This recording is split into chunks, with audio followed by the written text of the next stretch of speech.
This ain't no joke, this ain't no game. This that CSZ game. They said pull up, so I came. You better put some respect on their name. Yeah, 55 was goody.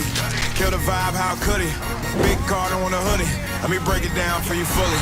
This ain't your average broadcast. This ain't just no podcast. Another show spread fake news. We just call it a podcast. What's Joey, Sam, Sean, Dalton? Ain't you know that boy hit you? He said he want a small fry. Tell him they better make him big. Yeah, you already know what we be on. You got it. Here he goes. This place is gonna. If we set it and set it in stone, sit in the seat, set up your phone. You in the Cardinal sports zone. Straight steal of home. The slide. The Cards win. The magic is working tonight. How do you know when things are The emotional journey to the championship.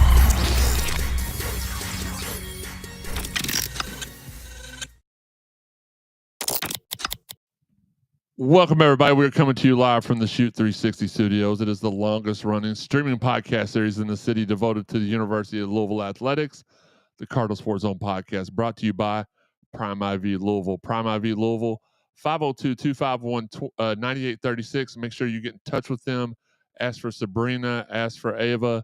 They will get you set up with the best in rehydration technology right now. I do have some new things that I'm going to read off for you all here at the half that they have sent me today. But I can tell you, you all know I was very, very sick for an extended period of time. And I thought I got to healing about as good as I was going to get to heal to. And upon an urge from Teresa, my wife, she said, let's try this. I came out feeling better than I'd felt in 3 years. So I strongly urge you, if maybe you don't even know you're dehydrated. I had no idea I was dehydrated. I was feeling a little bit off, had attributed it to my surgeries and stuff like that. And yeah, Prime IV Louisville, 502-251-9836. Get in touch with them today. I'm your host, Jeremy Wyman, here with my prestigious panel of co-hosts. As always, our Louisville football and women's basketball beat writer. He is the typing one, Sam Bazin. What up, what up? Next to him, he puts the Virgin in Virginia. He is Sean Barber. How's it going? Across from him, he is the big little brother, Joe Wyman. Acknowledge me. They do it every time. And Daniel joined in. There we go. And speaking of special, and I don't mean this as a slight, special guest host for the evening, it's our guy, Daniel Spencer. Daniel, what's up, man? Go Cards. There you go. I was gonna give you all your accolades and your titles and stuff, but this is I didn't know if you wanted the rub or not. Well, I mean, it'd take you forever. So It would take me a long time. I'm just joking. I'm joking. I'm out. So am I. Head official at TNA and Only OVW, Daniel because- Spencer. only because you have to admit that I do something good. That's No, I've ate that crow for a couple years now, unwillingly. Listen, don't forget the Mossy Oak chat line is open. I see that it's blinking over here. I will get to you all in just a second. If you're watching on Facebook, YouTube, Twitter, or however, send us your questions on social media. Sean will be monitoring the Twitter line to get your all's predictions for the football game tomorrow. Hit that thumbs up button while you're watching here on YouTube. Make sure you're watching on YouTube if you can. It'll help us out more. And shout out to all of our fine sponsors. Let me catch my breath for a second. Wait. I'm supposed to watch it on YouTube and not Facebook? Yes, we prefer, because the sponsors, they like to see YouTube. They like to see YouTube analytics. They don't care how many of my friends watch it on Facebook, or my friends' moms, or my baby mamas, or any of that stuff. They want real data. So, good question there. I got you. I'll take care of it from now on. Listen, shout out to our fine sponsors: Fitness Market, Four Pegs, the Collision Course Crew Tailgaters, Cherry Pickin', Shoot 360, Mossy Oak, Planet Fitness, Rally House, Beckman's Fine Blades, and Josh Jarbo from Remax Realty. Do not forget, tonight is episode 290, but in 10 episodes, the night before the Miami game, we welcome in Chris Redmond in studio. It's episode 300. We're going to have some surprises pop in that night. Going to be a good one. Daniel, what have you been up to, man? Just refereeing and stuff like that. Just counting stuff. Just counting. Just counting. Like Spencer math is different from Steiner math. There you go. Listen, I give Daniel a lot, and we're not going to get too far off onto a tangent here, but I have given Daniel a lot of crap throughout the years. I've never seen him not count a three like we saw last Friday night on SmackDown. But we'll again, that's our Wednesday show. Oh, on SmackDown. Oh, okay. We'll talk about that on Wednesday a little bit more. But I've never had to get on him that badly, so I'm trying to get this pulled up so you all can see the visual while we're. But hey, I'm excited for the game tomorrow. You know. So where will you be sitting at? In my season tickets. I'm a season ticket holder right here. You know? Okay. So Where are the seats at? Do I give the section away? Is that what I do here? Are you in the Sections? lower bowl or? No, I'm in the lower bow. Okay, cool. Well, no, hang on. I'm actually right at the beginning of the lower bow. So I'm right at the beginning of the second bow or whatever. It's a 222. There you go. But it's right there at the beginning. So it's like at the edge. There you go. All right. I mean, you're not going to have your arm sleeve on, so they won't know. That's your identifier. I don't know. Maybe identifying mark. I kind of think he wears that in public. I mean, I'm not wearing it now. I mean, He hasn't wore it a couple times I've seen him at the gym. So I don't wear it to the gym. I wear my arm sleeves there. Right. Yeah, That's because I got bum elbows. yeah. You don't. I don't want to. Is that what you is that what happened to your elbows? This one I had 2 tendons reattached. Are you? Whoa, this is a family show, buddy. I just was wondering. No, I mean No. like No. No, I mean like you're. Hey, you're you He just away keeps showing doing it. secrets. I mean, Yeah. Yeah, I'm sorry. I thought If- you were like technique. pounding, Bashman. I've pounded stuff in my life. This segment brought to you by Sean. No, it's not brought to you by Sean. Well, look, we ran into him at the gym earlier. Decided to see if we got if they were a tag team, they'd be called the Biceptuals. That's their new tag team name. But I ran into you and Joey. Y'all be the What? the Biceptuals. Yeah. What do you think I said? Family show, buddy. Sorry, this is a Wendy's. Should we do this? I don't know. You have to take your merce off to do that. Ran into Daniel at the gym. We talked to him Wednesday night on the podcast. Ran into him at the gym today, and I was like, "Well, we gotta get him on tonight if he wants to be on." So thanks for coming in here with us, Daniel. I did like 4 different exercises in the time that Daniel did one. He was on his phone quite a bit. The one on the preacher curl. No. machine. What I do is hold on now. Well, you take 8-minute rest in I between sets. I take plenty of time. I take rest. I take breaks. Is rest? Hey, it's working for me. You see my gun? Hey, You see? I mean, it works. can't argue with results. yeah. You see? I mean, Listen, when I first looked over and saw him work, he was walking. He was showing off a little bit. He was doing the backwards treadmill walk. So oh no, hold on. That's a rehab on your knee. That helps your knee. okay. Yeah. Fair enough. All right, let's get into it, y'all. I know we have I'd have to taken a lot of your time. Robbie Dell says, "Good evening, gentlemen." Good evening, Robbie. Ransdale family in here too, saying hello. Happy Friday, everybody. We appreciate you guys. We'll get to more of your comments though here as we get to go. I have. I'm going to start off this week with what my new segment I have debuted on CardinalSportsZone.com called "Ones to Watch." The first point: 2 former Cardinals on the Virginia team, Devin Neal and Monroe Mills. If Devin Neal being in their secondary starting, if you don't remember how he played for us, that should tell you about how I feel like tomorrow's going to go. Monroe Mills, I don't know how much he plays. Sean, do you have a snap count over there? No, I don't have a snap Devin count. Neal's Then what do you do? Devin Neal's their leading tackler with 26. He is. Yes. That's not a lot with No. 4 games though. No, they're for 5 their leading 5 games. or 5 games for their leading tackler. That's The 4-1 Cavs averaging a lofty 45.6 points per game after putting 55 on William and Mary, 48 on Coastal Carolina. They've rushed for a total of 1,217 yards so far, thrown for 1,481 through the air. They're averaging 540 yards of offense per game. Their starting quarterback, Chandler Morris, has the following stat line so far. He has 111 for 155 and thrown 4 interceptions at 71%, by the way. 1,279 yards, 10 touchdowns with a long of 75. He's averaging 255 yards through the air per game this season. The offense has only committed 5 turnovers so far, with all being interceptions, 4 of those by Morris. They have fumbled often, but they've recovered all 5 times they fumbled. Receiving wise, Trell Harris, 21 catches, 366 yards, 3 touchdowns. Cam Ross, 24 catches, 286 and a touchdown. And Jamal Edrine, 19 catches, 214 and a touchdown, are leading the way this season. On the ground, Jamari Taylor, 397 yards, 7 touchdowns. Harrison Whaley, 30 rushes for 229 and 4 touchdowns. And Xavier Brown, 206 yards, 1 touchdown. Lead a very deep running back room. This is their meal ticket is the running back room. The rest of the room, you say, okay, there's 3 people that's got over 200 yards rushing so far this season.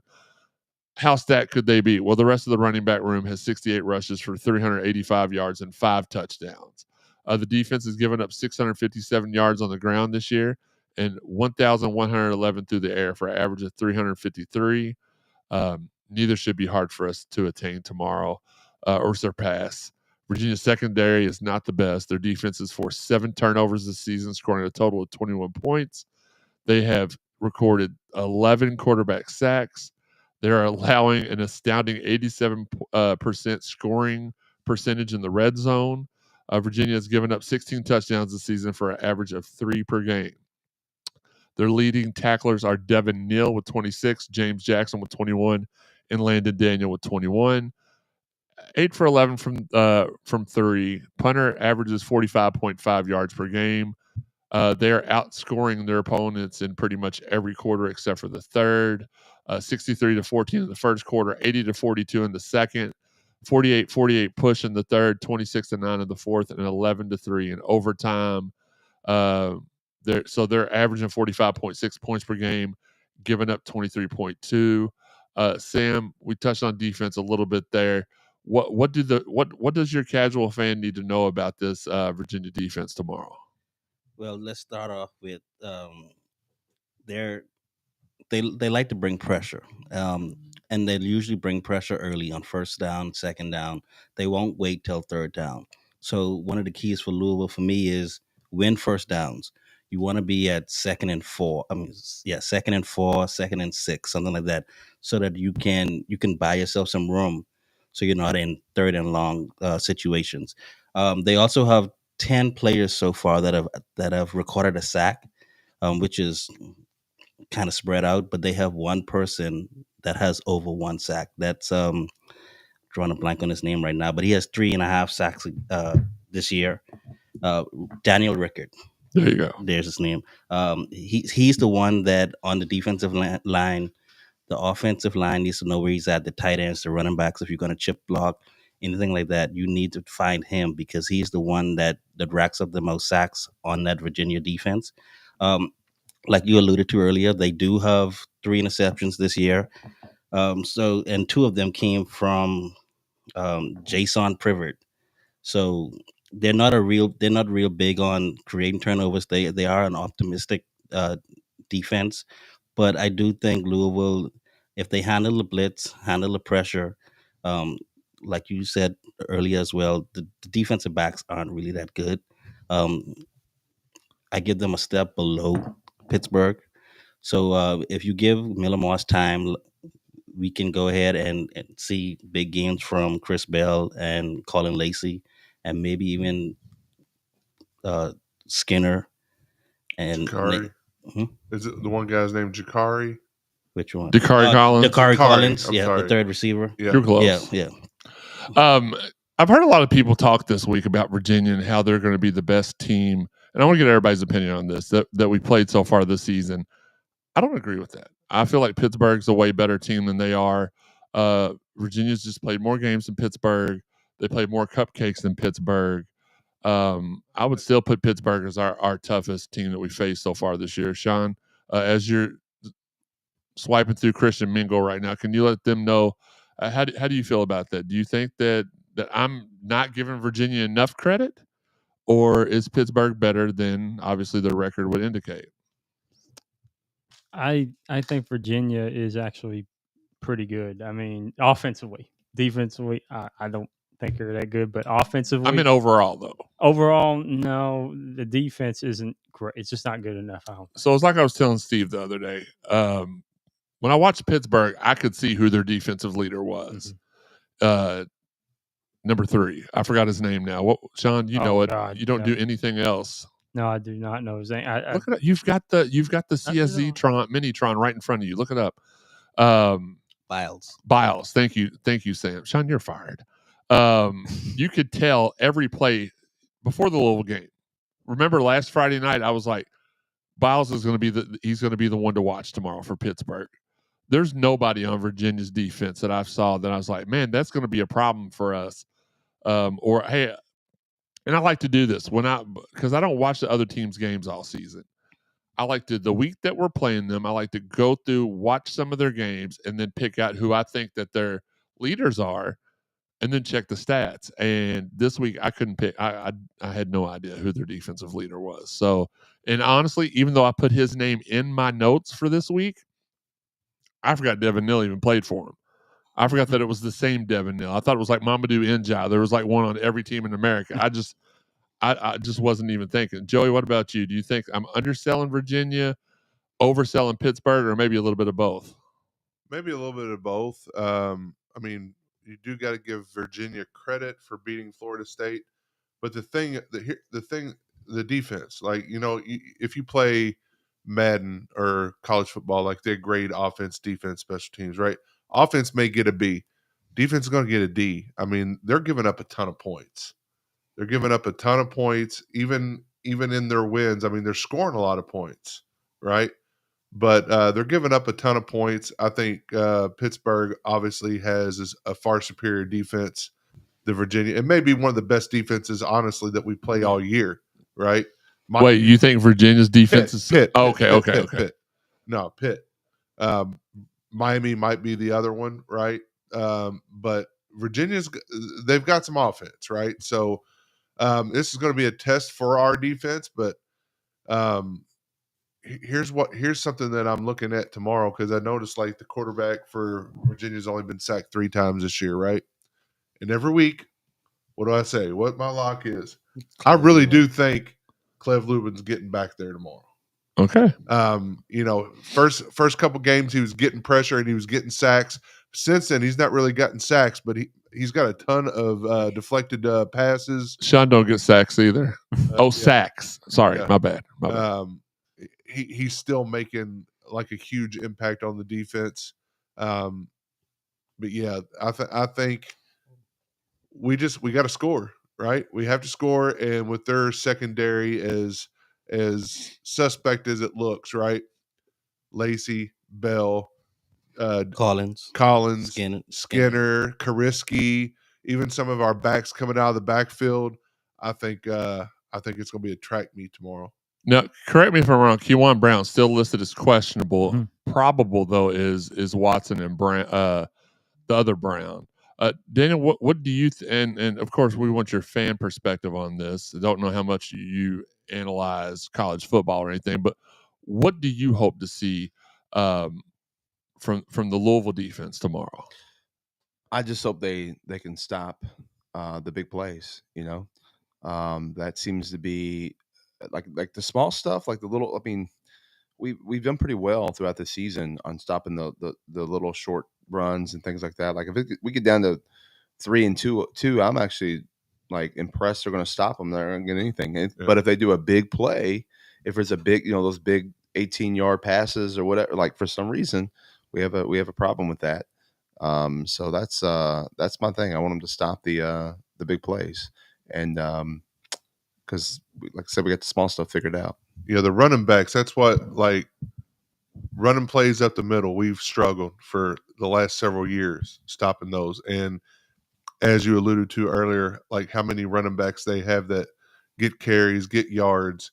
Like, we have our linebackers and our safeties have to be able to come up and make those plays and stop those guys to keep them from getting, you know, on first down and then it being second down and 3, second down and 2, right? We have to limit that first down run to less than 4 yards, right? So we got to put them in second and long, and then third and medium. You know, like he said, when you're talking about third and 3, like I've felt pretty comfortable that we can make a stop. You know, so that first down is going to be key. That first down run, if we can stop more than we miss, then it's going to put us in a good spot.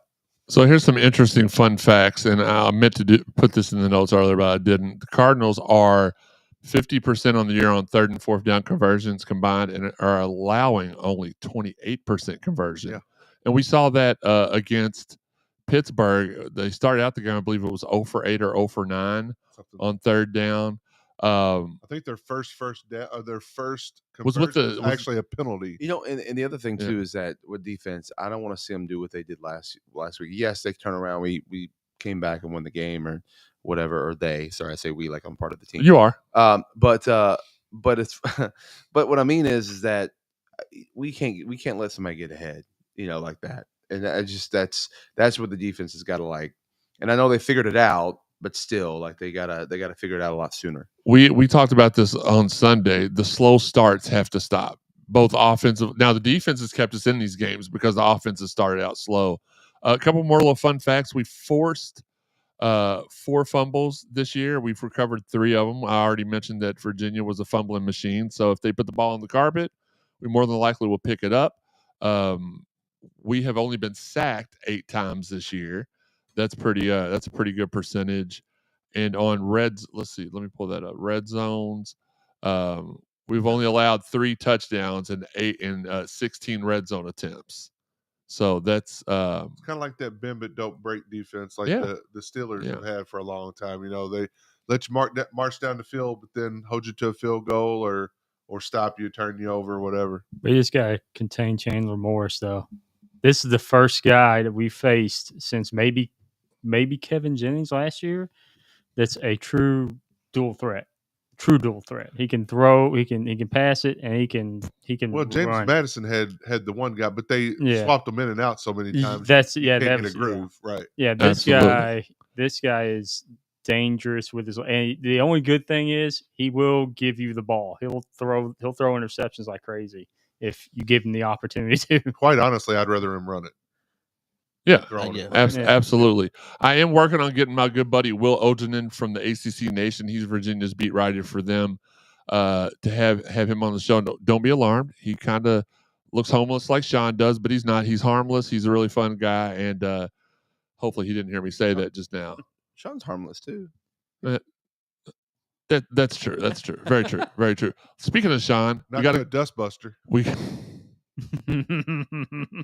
Why would you? A Swiffer.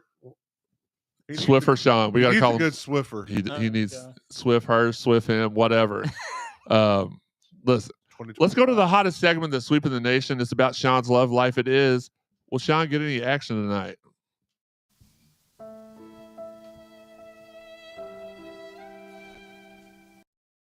Hell no. Oh, hell no.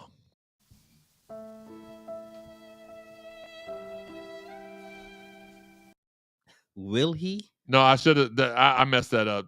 That's my botch. I've been getting on other people for botches. Will Sean get any action? Did Sean get any action last week? And it doesn't matter what the question is. The answer remains the same. Because if he says will he, there's potential, and the night is still young. No. So yeah, exactly. It is still young. No. I believe in Sean. There's no potential. I believe in Sean. Hey man, look, I believe in Joe Hendry. We could go out tonight. Is he about to pop out of the closet? No. He's wearing his comfortable shirt. I believe in Sean Barber. Yeah. I didn't clap because what the heck you does know. that mean? Brother, A comfortable shirt? So what? No, like the V, like it's not a V-neck, but it turns into a V-neck. You never seen that commercial? Oh, when they went on the date. Yeah. And you look comfortable. He come over here one day. It looked like he probably had like a cinder block tied to that. This reminds me of the That dude was baseball down game. It was down like this. Do you remember that? Where the girl was sitting there, she goes, Who smells nice? And she turns around and goes, do you smell nice? I go, I smell normal. Yeah. Take the compliment, dude. Take the win. I'll go. That was a legit thing that Sean said. The girl said, you smell nice. John said, I smell normal.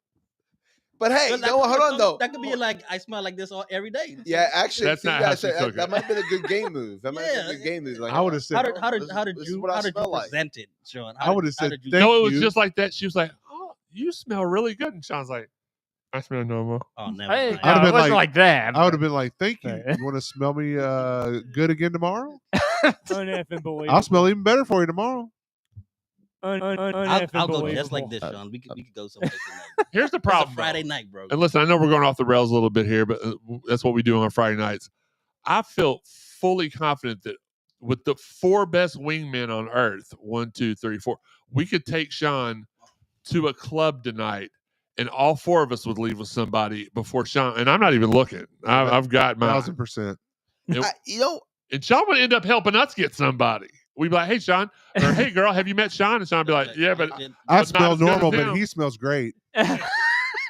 You know how they would be. They usually put the jerk or the idiot in front to make the other guys look better. Sean would be that person. Hey, you just called him a jerk and an idiot. Because that's What did you call him earlier down there?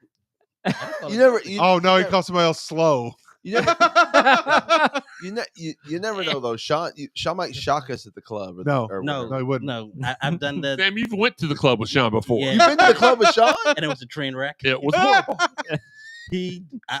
First off, I What's he commend you for not drinking. No, he didn't even want to dance. He didn't want to. I was like, dude, come on, like, it was a train wreck. I thought you told me you looked out and he was doing the Carlton. Oh no, he ain't Looking at- got No, no that rhythm. wasn't at the club. That was a Derby City Pizza. Or Yeah, something like that. yeah. That was. Popping his head. So I was like, It was actually PRP pizza at that PRP. point. Yeah. PRP. Yeah. Yeah. he Before was it became Derby, completely yeah. out of his element in the club. So Shout out to our guy Larry Davis, who owns all the pizzas, Derby City, Fairdale. Oh, he owned a pizza. All No, of it's not Fairdale pizza. I know PRP. They changed them all to Derby Changed City. them all to 0%, which made sense, but they were all because the PR. I remember when PRP Pizza opened up by U of L. It was like Yeah. PRP Pizza. Like, what? This is not PRP. This is confusing. It's not been PRP pizza in a long time, about 6 years. It's been a while. No, the one on campus at U of L said PRP pizza. Okay, I'm saying like the one on the main Greenwood one. Road. Okay. No, it was not. It became Derby City before the other one did. It was No, I weird. know because like Yeah. in 2017, I worked there and it was Derby City Pizza. And then Fairdale was Fairdale Pizza It forever, was- and then It changed lastly because I believe it was still Fairdale about 3 years They had ago. I think it's Fairdale still call sign, it that, though. Yeah. Fairdale Pizza sign, but all the pizza boxes, all the menus, everything Gotcha. inside the Okay, Derby City that's Pizza. fair. I didn't go in there. I I try not to go to used to be a Fairdale. general manager for them. I know. Which we need to talk to Larry because I feel like all these sponsors on the screen. I feel like we're missing We a missed piece. the pizza. We're missing. We're missing a if piece Higgy of the was here- graphic. If Higgy I'm was gonna, here, I'm pretty gonna link sure up with him. he Okay, would've been y'all on heard there. that here first. Joey is going to be the first person outside of myself to sign a sponsorship deal. He's already banked it. Yes, that is shade at you two over there. I mean, Hang your heads in I'll shame. be loving me some 4 pegs though. I'll be at 4 pegs. We get the wings at OVW. You like 4 pegs? Sam likes to be pegged too. Whoa. I'm just saying, you got 4 Oh. pegs up on your. Yeah, yeah. You know, Hey. I'm just saying. I love. Yeah, that's what you said the one time. You said it on the show. We've got audit. Nope. Yeah. Nope.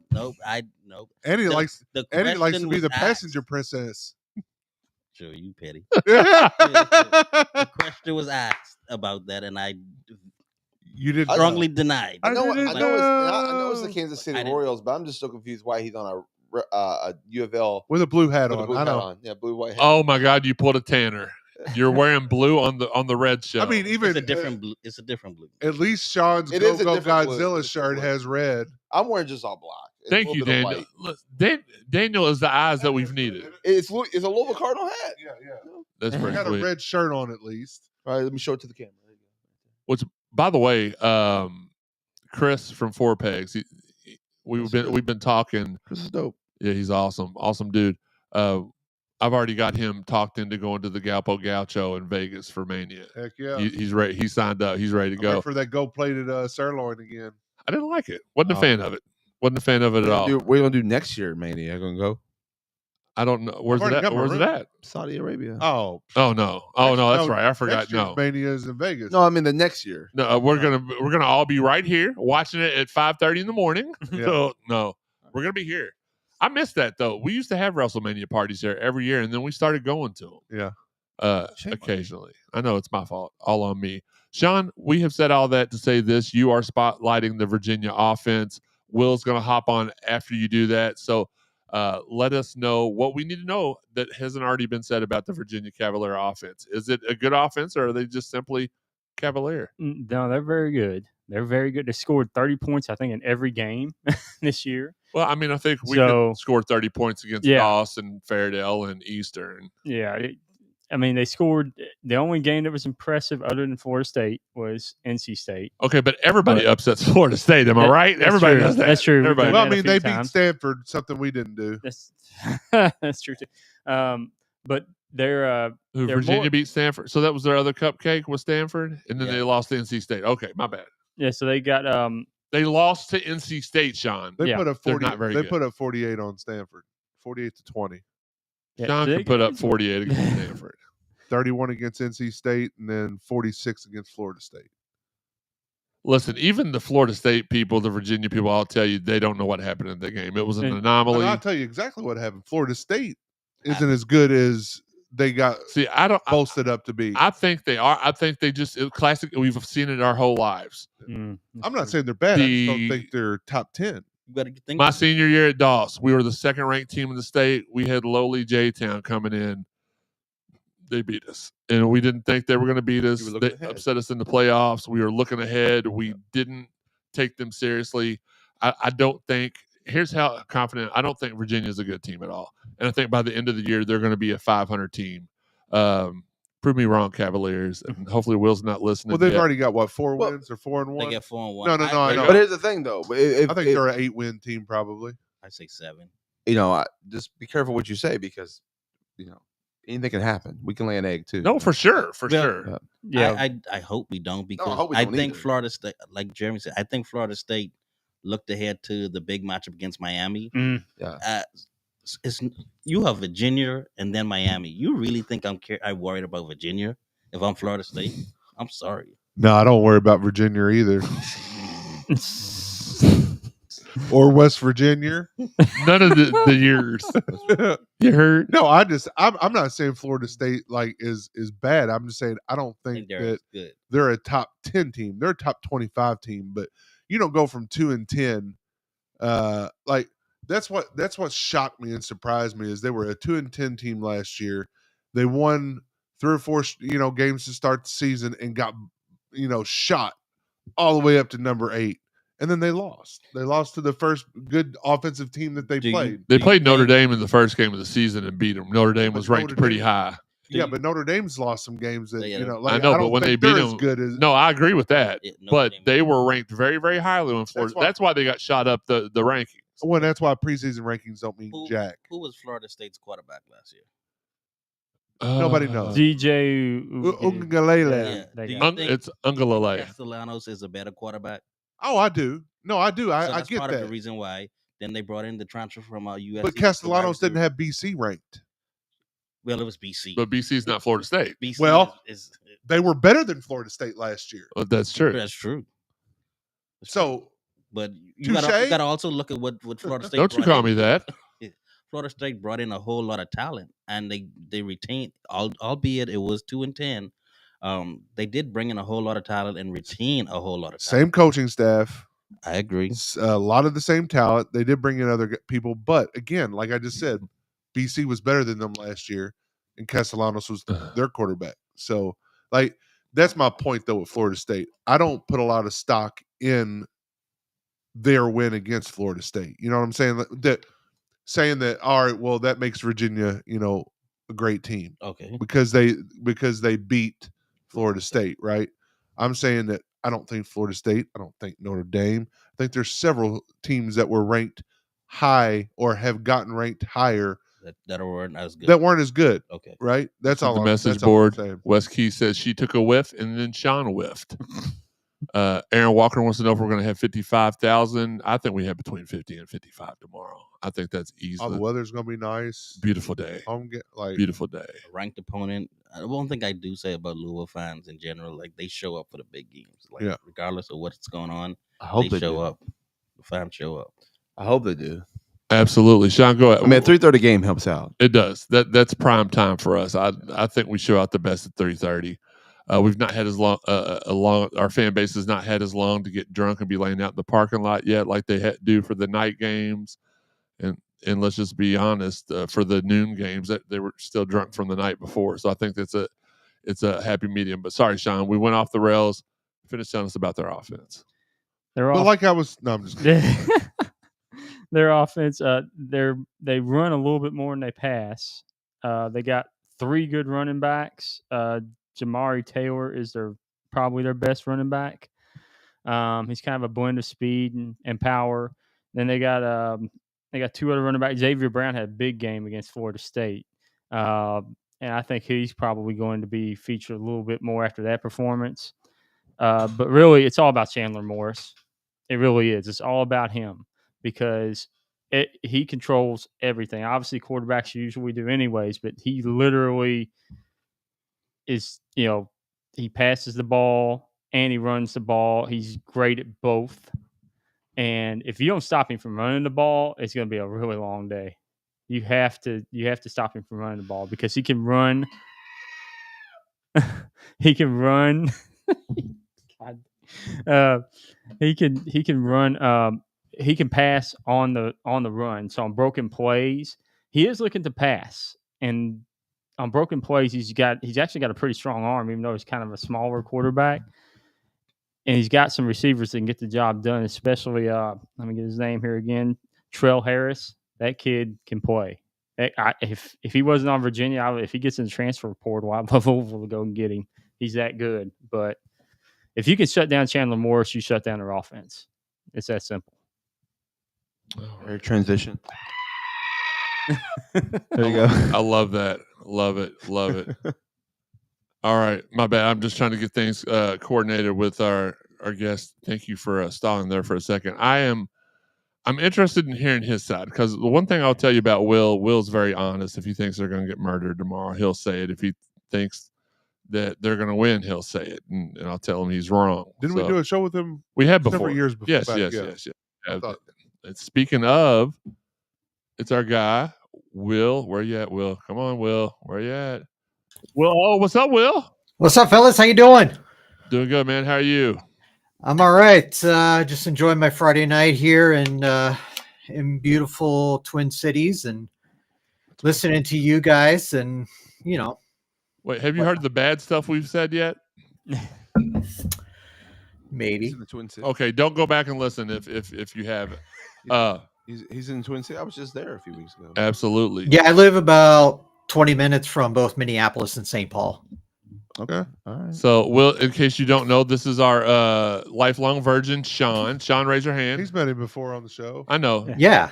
Next to him is Sam. And Yeah, over he's here still we a got, virgin 5 years later. nothing's changed. Is he the 40-year-old virgin yet? 43. Oh, he's 43 now, bro. 43. Oh, Yeah. there's a few sequels to that now. Yeah. And then across from Sean and Sam is my brother Joey, which What's up, you've brother? met before. Yep, I know Joe. And let me get this right. Senior official for TNA Wrestling, Daniel Spencer, in the building with us tonight. Daniel. Hello. So listen, we have. I've watched a couple of Virginia games this year. I have done my due diligence. I feel like I have represented your side appropriately, but I'm sure there's still a little bit of bias in what I said. So what I would like for you to do is tell the Card Nation what they can expect tomorrow. Strengths, weaknesses, give us some secret plans so we can get them to our coach, stuff like that. Well, I brought my own special guest here. This is Martin. This is my little dog. Okay. What's up, Martin? Hey. What, he don't talk back? That's so Virginia. I talk back, guys, but I don't know you guys. I keep quiet now. Maybe anyways, you should. No, I'm just kidding. But no, the offense, it runs a lot more, and I think a lot of that has to do with what they did in the portal in the offseason. They really loaded up on transfers because that's been like throughout the entire time Tony Elliott's been there, the offensive line's been a problem. And with all the donations they've had, they've been able to increase NIL, get some better offensive linemen in the portal, and they've been able to do more of the offense that they've wanted to do. And they've gotten backs that have been really complimentary for the system. Jamari Taylor's been a great addition from NC Central. Harrison Whaley from Miami, and Xavier Brown's the only one that's been there through the entire time, and he's been a great back too, just complimentary. And they'll run three backs at you, and just the freshness of those three, I think, is really a problem. And like I said, going back to the offensive line, the fact that they've been really, really good. And quite frankly, I didn't have them bullying Florida State in the way they did last week. And I thought that really said a lot about the job this offensive line's done. So here's what I want to ask you about that, is because it's like I said before you hopped on here, the Florida State win wasn't impressive to me because everybody upsets Florida State, right? And I said that in jest. Obviously, we have upset them a couple times when we had no business. The rain game back in what was that, 04? 02. Yeah. Was it in the middle of the hurricane or whatever? Yes, that being the Or most am I- that was a. I remember watching that game some 20+ years ago. Regone, right? Regone was the quarterback that game. I believe so. Yeah. Dragone, Henry Miller, Tony Stallings. Yeah. Well, if you don't remember Henry Miller playing on that team, then that's there's something wrong. That's etched in the. I still hear it was at Tirico, right? Yeah, Henry Miller. That was so awesome because Anthony Floyd actually made the intercept. It was overtime. They do the Cardinal, was it? Maybe what? No, it was. Who was it? Sean, you know, you Could don't have been do Charlie anything. Ward for all I know. Sean, No, it was. you don't do anybody. I do anything. Who was it? I can't think. Regardless, of Chris Winky. Winky, very high. How did you Minnesota, pull that out by of your the way. rear? Winky. It may have been the time that we like almost totally obliterated him on the sideline when he thought he was out of bounds. Dumerville did, yeah, almost murdered. But Winky threw the pass. They had it first in overtime. First pass, threw an interception to Anthony Floyd. Shout out to Anthony.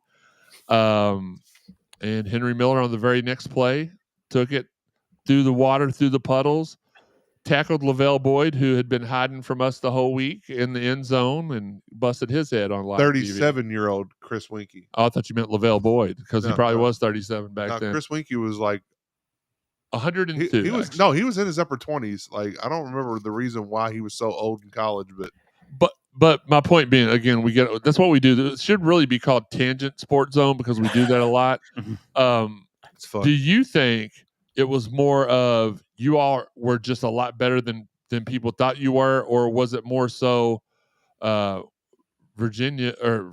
State was overlooking you all, and I know that sounds disrespectful to a point. I mean no disrespect.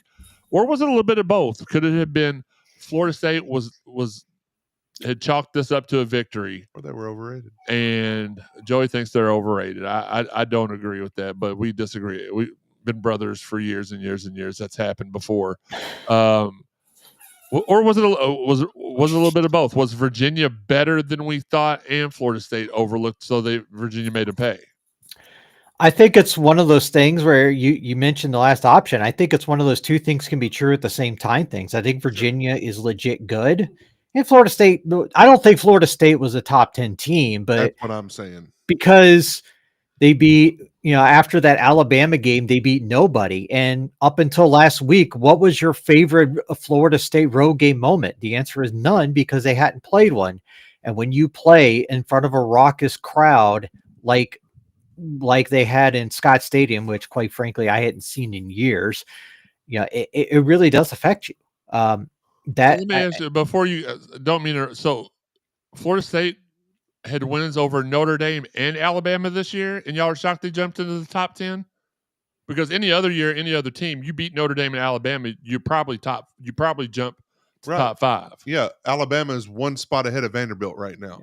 Yeah. Well, Vanderbilt's highly overrated, but when you beat North Texas A&M and Kent State, who in week 1 barely beat Merrimack. I'm not sure how many of your listeners actually know who Merrimack is, but yeah, when we do. Yeah. Or maybe you beat Coastal Carolina and Stanford. People know who Coastal Carolina and Stanford are. I'm not sure many people know who. Yeah, Coastal Carolina, an awesome baseball team. They won the Natty a few years ago. Yeah. But this year. Yeah, but Coastal. I mean, realistically, Coastal's not very good. Stanford is probably one of the worst P4 teams out there. Probably second worst team in the ACC behind North Carolina, quite frankly. Preach. State, I mean, the one loss is to NC State, and I still don't know what to make of them. I mean, Virginia was a throw into the end zone away from being 5-0 into this game, and probably ranked, in the top 20. But It is what it is right now. But I do think Virginia is a lot more legit than they've been probably in 6 years. Let me ask you this question, because there's a little bit of well, actually, there's been no disagreement on this dais, if you will. I know you'll disagree with it, but I feel that Virginia is not the toughest team that we have faced so far this year. I feel like Pittsburgh, overall, all around talent, what I've seen, the eye test, their defense, I feel like do you tell us why? How about this? And this is what a good host does. They think of things on the fly. Convince me. Tell me why Virginia is a better team than Pittsburgh. And don't just say because they've got less losses, because that's obvious. Well, I think the difference, well, you want me to differentiate Pitt and Virginia, is Virginia can actually do more on offense than Pitt does. Pitt was basically one person and barely lost to this Louisville team. And I think that had more to do with the turnovers, quite frankly, because Louisville should have blown them out. Louisville, I think Virginia is just a much better team offensively. Like I talk about, they can run the ball, and when Chandler Morris is out in space, he can throw the ball. He has many, many more options, and that's another thing that's different about this Virginia team this year compared to the last couple of years. It was basically Malachi Fields and hope somebody else catches the ball, but now you have all these different options of Charles Harris, the tight ends, Sage Ennis, Dak Twitty. Cam Ross is another guy I was thinking of. Why his name slipped from me for a second, but I think the difference is that Virginia has more options on offense that they can make plays with the ball, whereas Pitt feels like a one-trick pony. So I will agree with you. I think that Virginia's offense is better, but I think Pittsburgh's defense may end up being the second best defense we play against all season. Biles, phenomenal. I couldn't pick. So here's the determining factor for me. When I looked at Pittsburgh's defense, I saw Biles. I saw a couple other big time players on that defense, and then when I looked at your defense, I saw Devin Neal.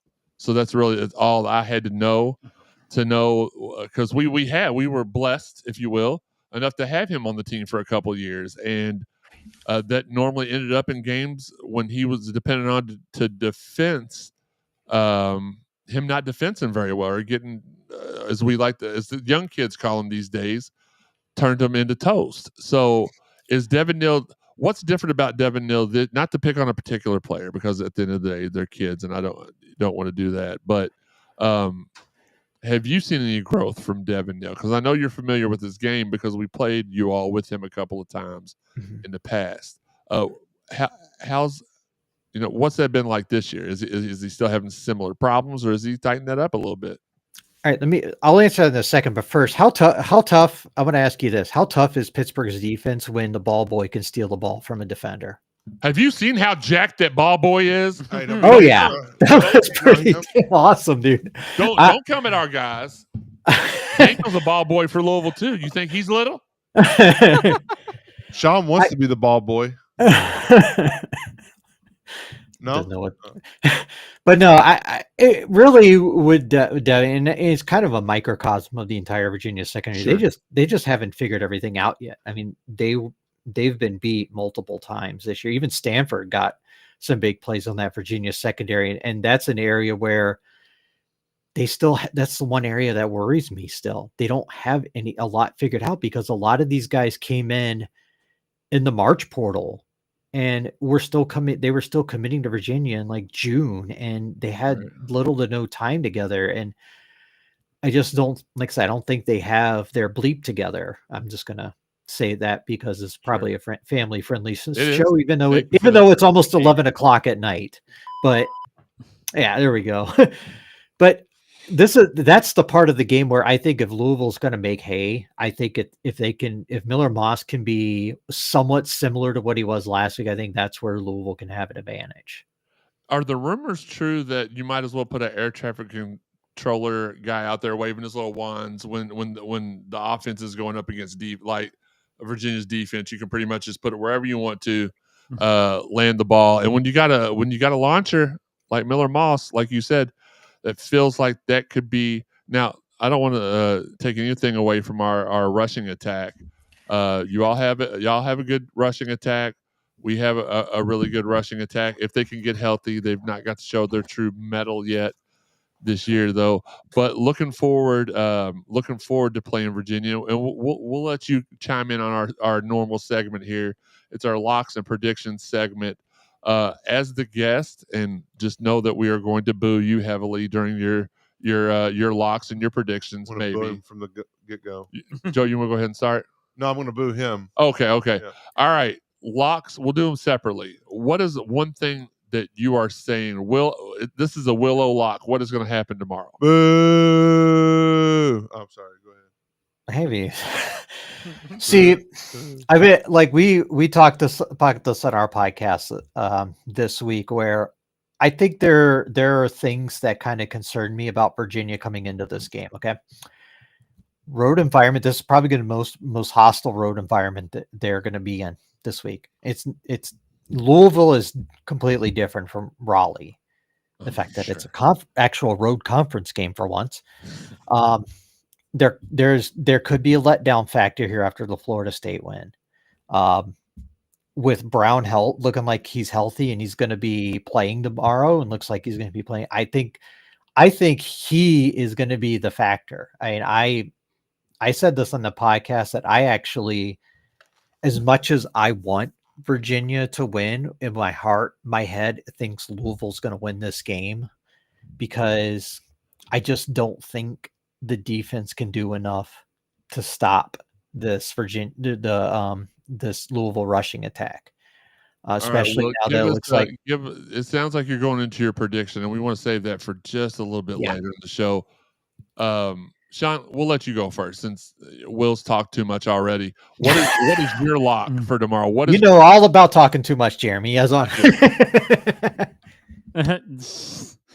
I'm gonna go Isaac Brown with a rushing touchdown and a receiving touchdown. Okay, you didn't venture too far off the limb there. Sam, what about you? Virginia throws 2 picks tomorrow. Oh, taking shots. Joey? You know, I've been going with Clev Lubin with like 3 sacks every game. I'm going to say Clev gets a sack, a fumble recovery, and 2 pass blocks. It passes defense, whatever. You know what I'm talking about. He's been getting a lot of those. Yeah. And as we said earlier, his hands on a lot of balls. Sean or Clev? Clev. Okay. We touched on this earlier. Not on Sean. We touched on this fact earlier.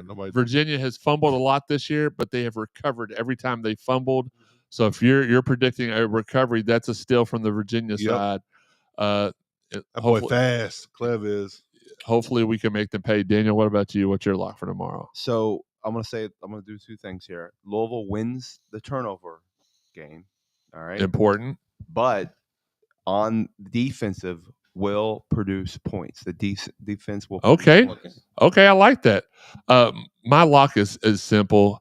Louisville leads the nation in consecutive 24 or more point games in the country. They've scored 24 or more in 18 straight. Nobody else has even done it more than 9 times. They're going to extend that tomorrow. Defensively, the Cards will force 3 fumbles and recover 2 of them. That's how I haven't felt that confident about our defense in a long, long time. Charlie Strong probably was the last time that we had a menacing defense. I think that defense is back. Hopefully we can get the offense to get started a little bit earlier than the second quarter, as you saw against James Madison in Pittsburgh. It took us a while to get going, but eventually it's like that lawnmower. You're like trying to get it to start. It's like, and it's like we're on the third, and we don't need to be on the third one anymore. We need to get that started on the first pull. Sean knows what I'm talking about. Honorable mention. Okay, honorable mention. Colin Lacey with a punt return for a touchdown.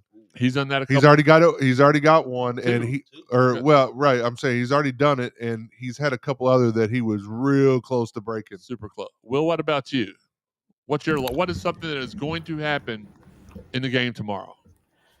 I think both teams are going to rush for at least 150 yards in this game. I think, obviously, I set up the stage for the Louisville side, and I feel like with the healthy backs that they're going to be able to do it. And I think Virginia, with their trio of backs, is going to do the same.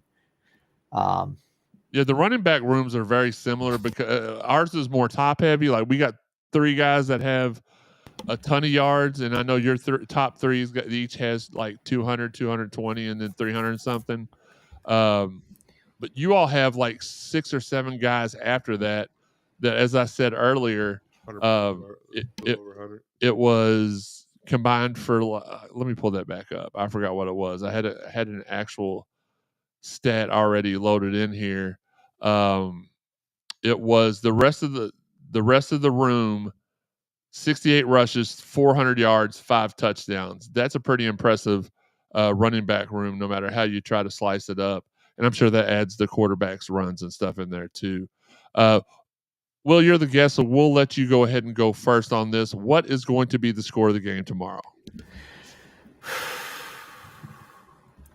I'm going to go, like I said, my heart wants to take Virginia, but my head thinks Louisville's going to win because it's there. I'm going to go 35-31 Louisville. Okay, 35-31 Louisville. Sean, what about you? I'm going to go 42-35 Louisville. Okay. Daniel? I'm going to go 28-17 Louisville. Okay. Joey? 41-31 Cards. All right. So I tried to be very this pick is there's some politics to it because I respect Will and I don't want to come in here and be like, oh, we're going to dump truck him or anything like that. I also want to keep in mind that we do have a streak of 18 straight with 24 or more points. I've got Louisville winning 27-20 tomorrow. I think we keep it respectful. Close. A little bit. When you started talking, I was like, if he says 20 at the end, I'm going to be angry. Because Sean normally steals my all the time. That's the only thing he steals. It is. Mr. Steal your score. Ooh. So I think for once, I've got the lowest prediction. Normally, I'm like 69-14 or this time it's I'm really conservative because I do want to put in there. I do think we probably overlooked Virginia at first because we've taken a while to get started the last few games. If this falls into now, if we come in tomorrow focused and we get started from the jump, it ain't going to be 27-20. It's going to be much bigger deficit. But Virginia is our cross. They've been our cross rival since we jumped in the ACC. What always has annoyed me about Virginia is that when we got our cross rival and then we found out we were going to be playing Boston College and Wake Forest every other year, it's like, oh, well, we got the cupcakes of the ACC.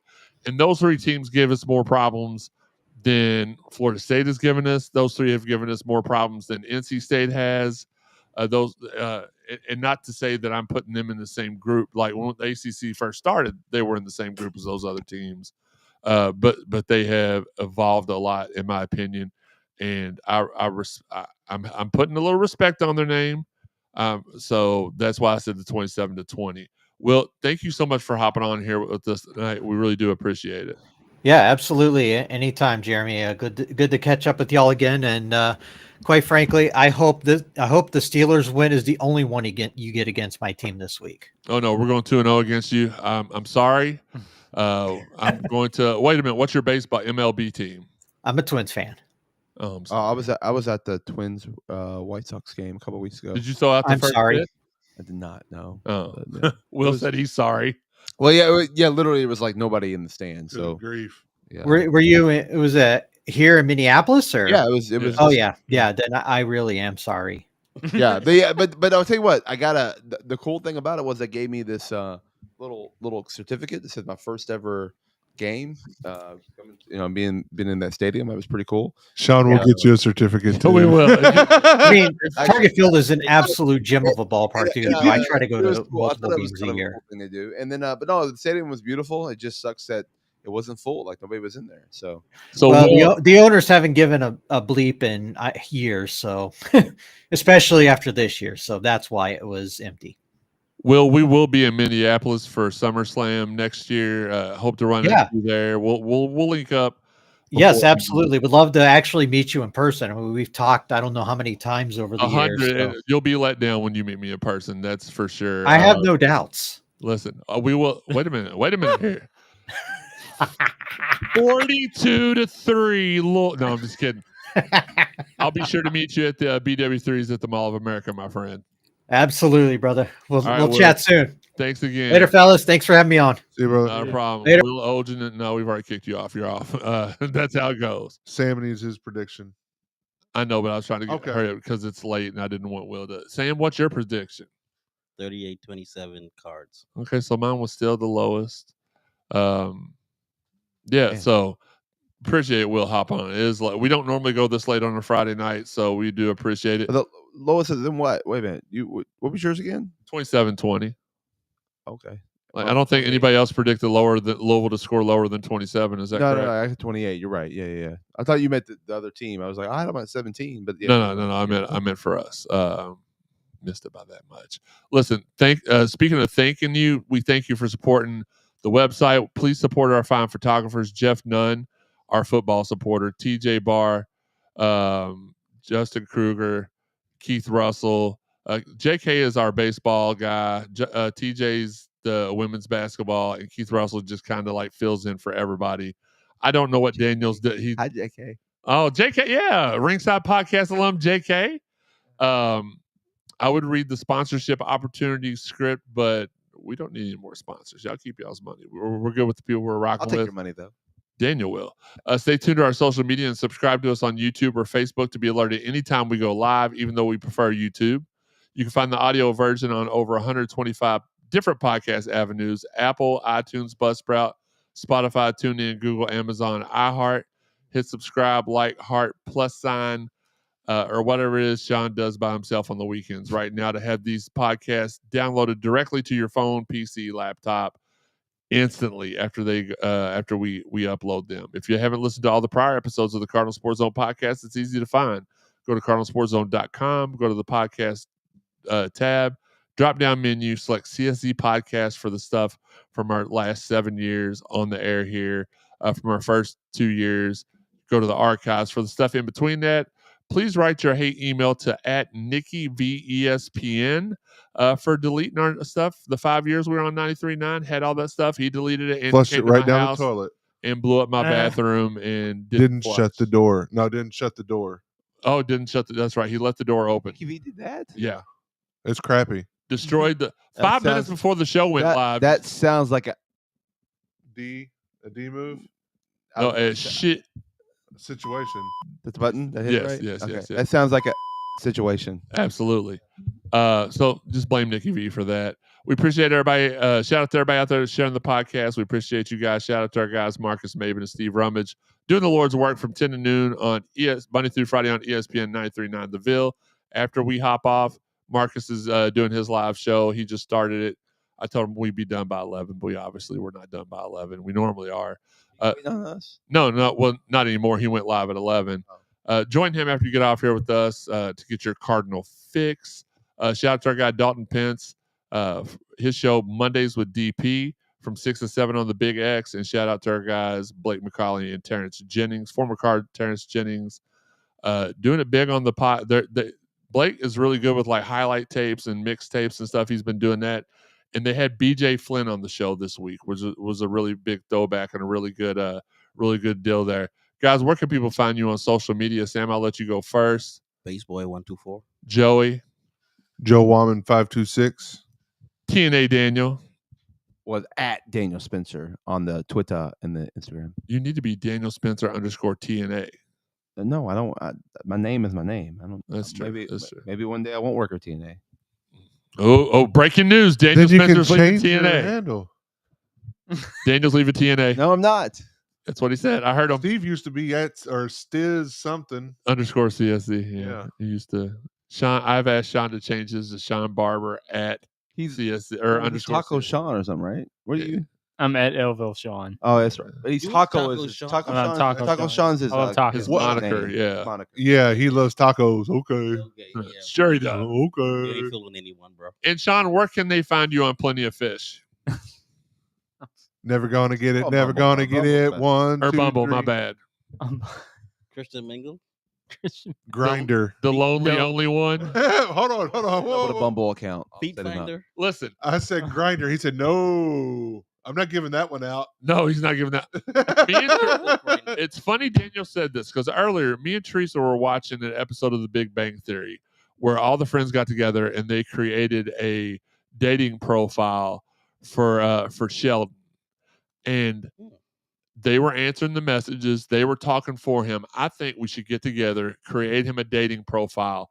All have access to the links and passwords. So if you get a D pic from us, it could be one of any any 3 Ds. But we'll know it's Sam's. We will know which one Sam's is. Never mind. Sorry. Oh no, I just meant the appearance, the shade. Wait, why is Daniel holding? Never mind. Not the Sami Zainness of it. You'll poke your eye out. Sean at Elville Sean. You can find me at Jeremy_CSZ. Shout out to our guys Dan Furman and Mark Spiegel. As you see, we're repping the 502 Circle in the background. Got the shirt, the merch up. Final thoughts, Sam. Go ahead. You lead us off here. You are the football beat writer. My final thoughts are simple.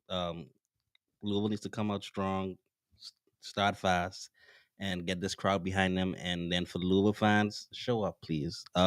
This isn't one of those games where you can come in the second quarter. We need you there 10, 15 minutes before kickoff. I'm already in basketball mode. And show up and get loud and support this team, and let's get our first ranked victory of the season. We've been saying that since Charlie Strong was here. But we do show up though. Yeah, but I'm saying be there at kickoff. Sometimes Charlie used to get in trouble because he would talk in the press conference. He said one time, and I thought, well, he's being fired tomorrow. He was like, compared us to the Smurf turds down the road. They're like, at least their fans are in the stands and they ain't got nothing to watch out there. Joey, what are your final thoughts? Maryland sucks. Okay. So does Go-Go Godzilla. What are your thoughts on Lee Meng-Yi? Lee. I messed that up big time. Zia Lee. That's my thoughts. What was your thoughts? Okay. Daniel? My final thoughts are we need to get out there and get the win number. 1 word, 4 letters, 5. I like it. I like it. Going there. Me either. I was very confident that he was going to do it right because Daniel, if you didn't know, he also has hosted podcasts in the past.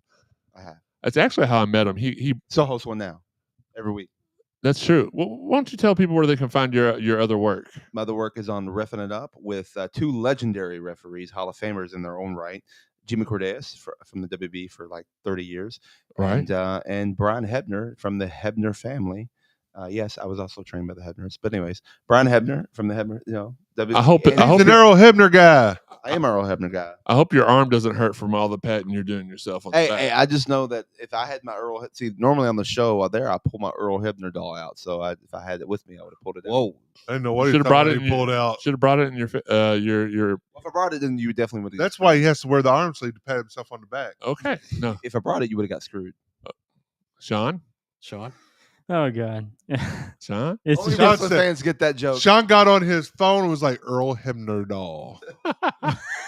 Guaranteed screw job. No, but Daniel, myself, Eric Cornish, and Linda Kay. Go back and check out. We've all been busy professionally, so we've not going to do as many ringside pot, and that's why we birthed, if you will, the Wednesday night wrestling recap. So we can keep that going. It's a what do you call it? A spinoff. Yeah, a spinoff of the Ringside Podcast. Absolutely, and subsidiary. Me and Daniel started that. Actually, fun fact: Daniel actually had me for one of his older podcasts. Yeah. Had me come over to his house, interviewed me. We had such good chemistry, had such a good time. We met up at BW3s, me, him, and Teresa, and we started brainstorming because we were like, this can be something, And you wanted to bring on this guy named JK that it actually worked out to be pretty good for. Listen, let's talk about my favorite JK moment. Talk about your favorite, the Al Snow moment with Al Snow. Oh, that's one. Okay. Yeah, okay. So I'll let you tell that story. No. Tell yours first. Okay. Well, mine is this. So me and Daniel. So obviously the studios. Y'all have seen it. It's evolved over the years from down to the basement to the living room when the basement flooded, and now the girls got older. They got jobs. They got boyfriends. I got all their stuff out of the room, and we turned it into a studio. But we were down in the little bitty set. We weren't even in the main room of the basement yet. We had that little side room, and we all used to be so hot because it was a little room. The door was shut, and me and Daniel. So we're discussing a topic. I don't remember what the topic was, but we could see that JK was getting a little bit uncomfortable.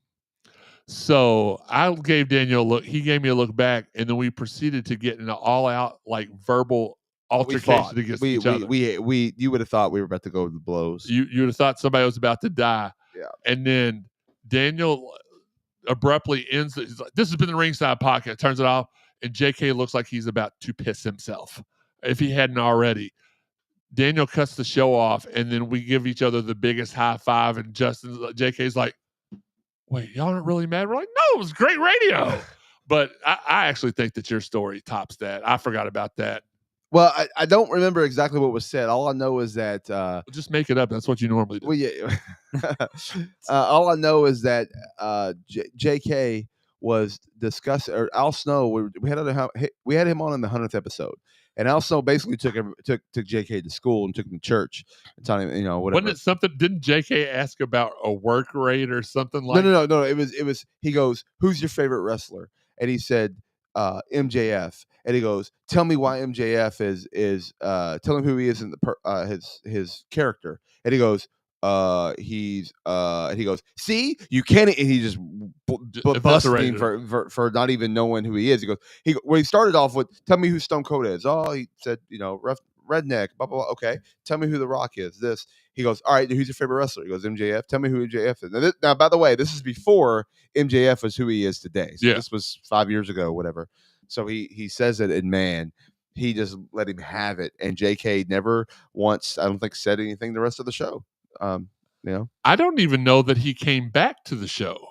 I think that's why we went out and got because we did it solo. I feel like he did other shows after that. Did he? Other episodes. Yeah. Well, he wasn't there much longer, and then we went out and got Eric because we were clicking with Eric. I had met Eric at the OVW Combine, and we had hit it off and started talking, and then Linda came along the way, and we're like, she's knowledgeable, she's in the business, got to have her on if she wants to be on, and that's how that was done. Well, Linda came on actually when you took a hiatus for a little bit. Eric, well, I didn't take a hiatus. I almost died 4 times. Well, I didn't. I was trying to be respectful of what happened. No, that's fair. That's fair. I thought Linda came on. No, Linda came on before that. I think.